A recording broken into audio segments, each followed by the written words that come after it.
জবানের মধ্যে জিকির যখন বেশি জারি রাখবা, হযরত আবু বকর রাদিয়াল্লাহু তাআলা আনহু জিহ্বার মধ্যে, মুখের মধ্যে একটা পাথর দিয়ে রাখতেন।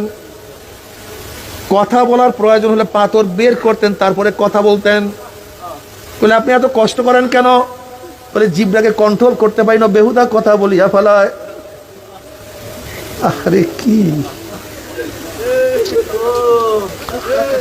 মাঝে মাঝে জিহ্বাটা টানতেন আর চিমড়াইতেন, ওরে জিহ্বা তুই আমাকে ধ্বংস করিয়া ফেলাইছ, কত বেহুদা কথা বলছো।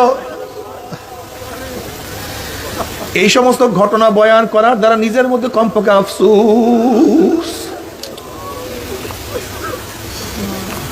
কারি ইব্রাহিম সাহেব রহমাতুল্লাহ আলাইহির ঘটনা দাদা জান রহমাতুল্লাহ আলাইহি বয়ানে বলছেন,